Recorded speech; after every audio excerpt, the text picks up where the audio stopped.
fall for it because it does not feel like manipulation. It feels like you. It feels like your own idea, your own choice, your own personality coming to the surface. And that is the trick. The one psychological trick people use on everyone is not guilt, not fear, not even charm. It is identity borrowing. Quick thing before we go deeper. We are building toward 1,000 subscribers, and each subscription genuinely helps this channel reach people who actually want real psychology, not recycled advice. And if this lands for you, hit the like button too, because that little signal tells the algorithm this is worth spreading. Okay, back to the uncomfortable part. You have felt this. Someone says a sentence and suddenly you are defending a position you did not even walk in with, or you are buying something you did not plan to buy, or you are apologizing when you were the one who got hurt, and later you replay it and think, how did I get there? Most people assume persuasion works by pushing on your logic, like a debate, like facts versus facts.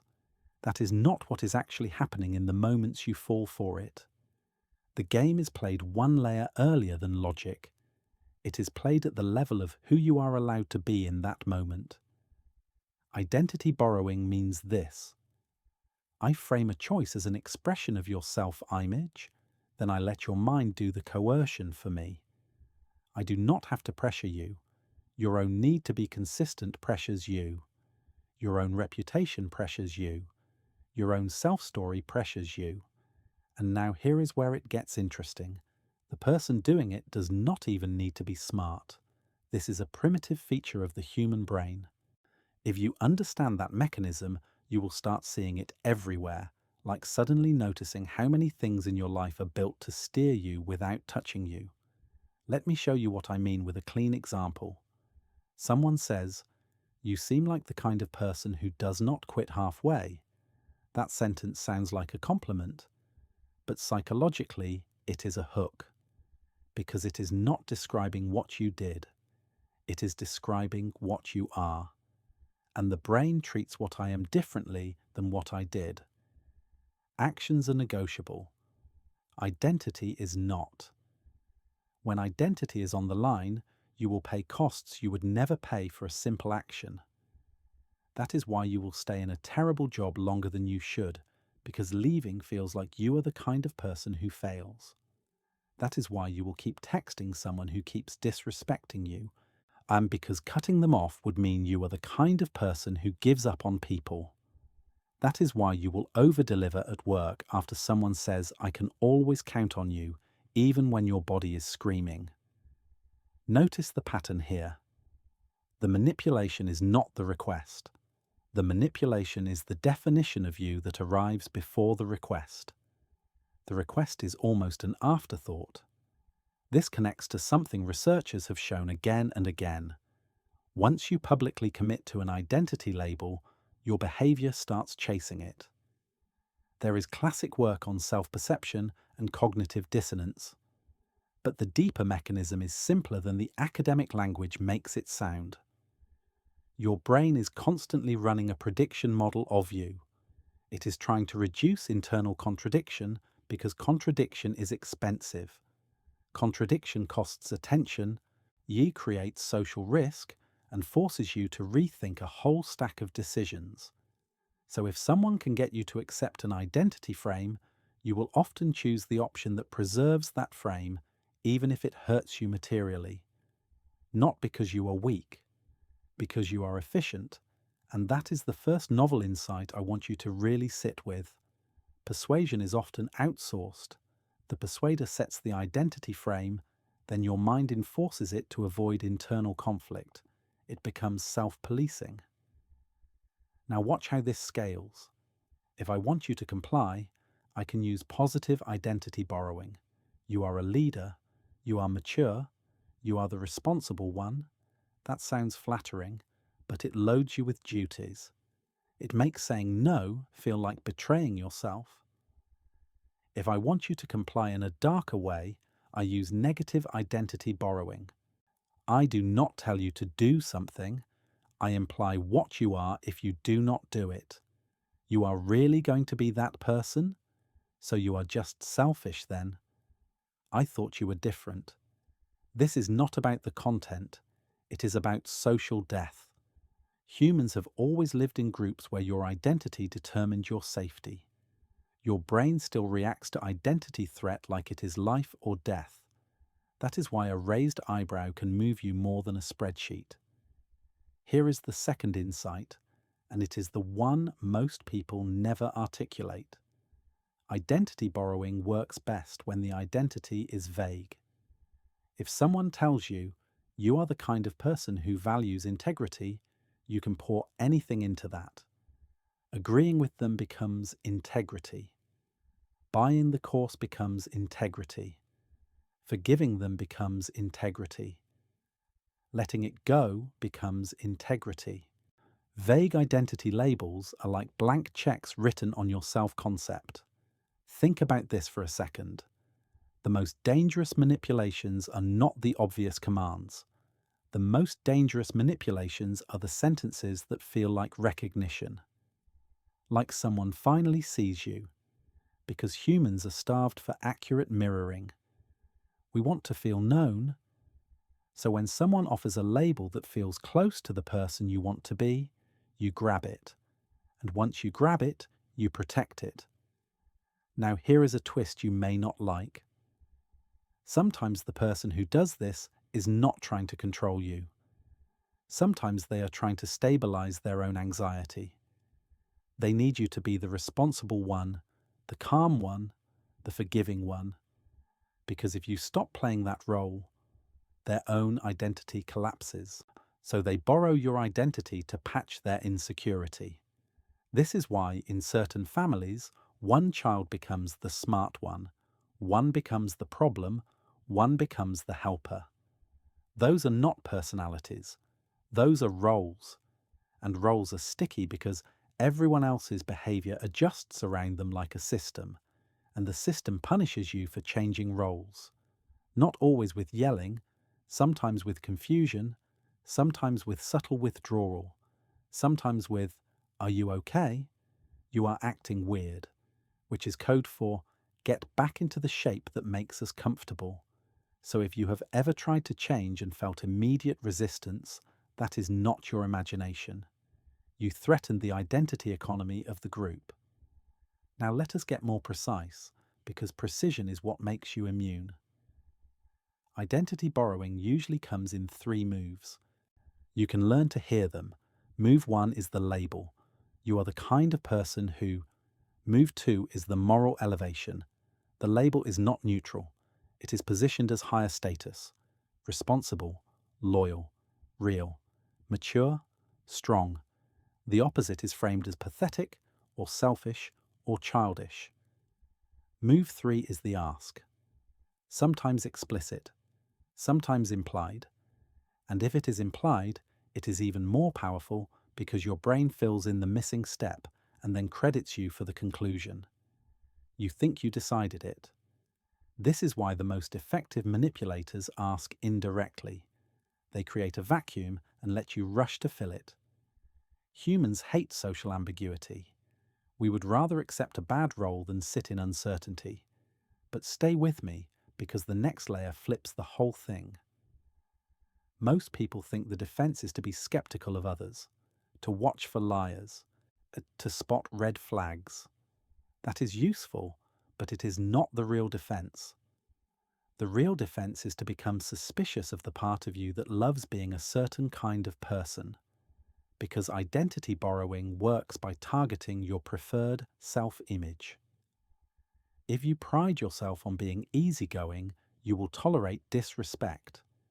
If you pride yourself on being rational, you will get baited into debates where the other person is not seeking truth, they are seeking dominance. If you pride yourself on being independent, you will refuse help even when it would change your life. If you pride yourself on being kind, you will get recruited into emotional labor with no reciprocity. Let me say it in a way that stings a little. Your virtues are handles, not because virtues are bad, but because they can be weaponized as obligations. When your identity is fused with your virtue, people can control you by controlling the definition of that virtue. Now we are at the midpoint, and this is the retention moment where I want you to reevaluate everything you heard so far. The one psychological trick is not that people manipulate you, it is that you collaborate with the manipulation because you are trying to stay coherent. Your mind is not primarily designed to find truth.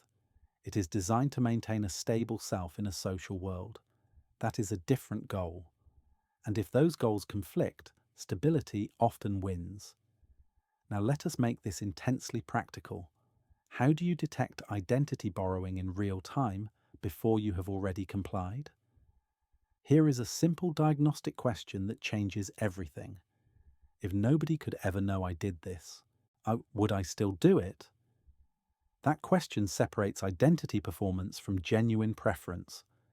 If your answer changes when the audience disappears, you are not choosing, you are signaling. Another diagnostic: what identity am I being recruited into right now? Do not ask, what are they asking me to do? Ask, who are they asking me to be? Because once you name the role, it loses some power. The fog clears. The spell breaks. Now here is the third insight, and it is the most novel one. The most effective identity borrowing does not come from other people. It comes from environments. Apps do it. Workplaces do it. Friend groups do it. Entire cultures do it. They do not say, spend 2 more hours scrolling. They say, stay informed, or stay connected, or be part of the conversation. That is identity borrowing at scale. The environment frames consumption as identity, then you self-enforce the behavior because it would feel like a betrayal of who you are. Companies do not sell products.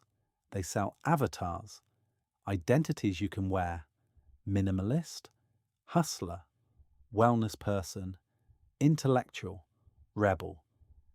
And once you buy the avatar, you will keep buying the accessories because consistency feels like integrity. This is why people will defend a brand like it is their family. It is not about the brand. It is about the self they built with it. And now we can unify this with a single framework that makes it almost unfair. There are 3 levels of self that operate in you at all times. There is your private self, what you actually want when nobody is watching. There is your social self, the version of you that must be legible and respected by others. And there is your narrative self, the storyteller that tries to explain your life in a coherent arc. Identity borrowing hijacks the social self and the narrative self. It makes a request feel like it protects your reputation and your story.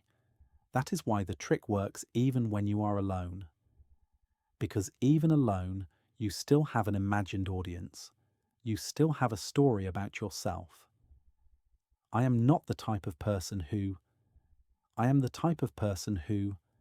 So the ultimate defense is not to become cold or untrusting.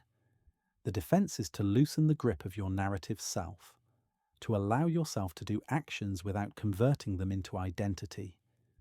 Not I am disciplined, but I am choosing to do this today.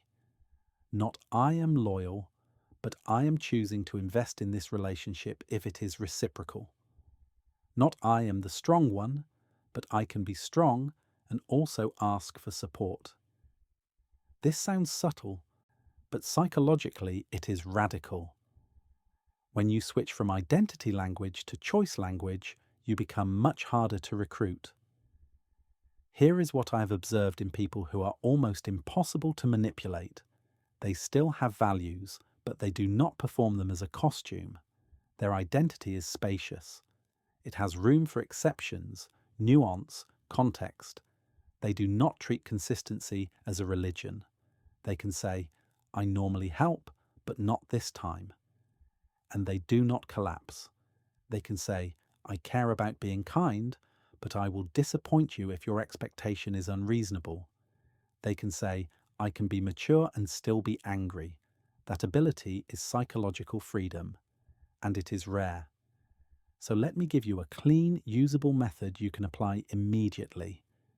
I call it the two-step refusal because it refuses the identity frame first and only then addresses the request. Step 1. Reject the label without being aggressive. When someone says, "You are not the type of person who would say no," you respond, "I do not make decisions based on being a type of person.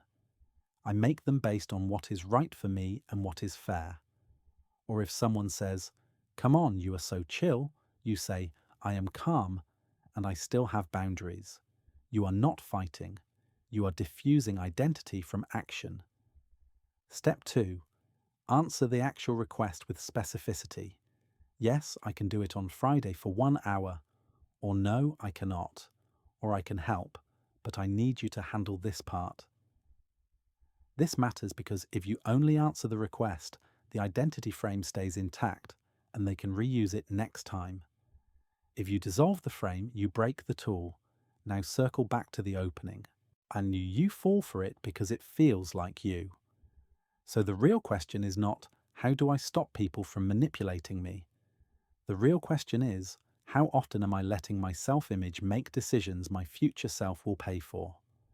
This week, listen for sentences that start with, "You are the kind of person who," and when you hear it, pause and ask yourself, is this describing me or is this recruiting me? If this changed how you see your conversations, I would love to hear one moment in the comments where you noticed identity borrowing in real life, because once you see it, you cannot unsee it. The most dangerous cages do not have bars. They have complements.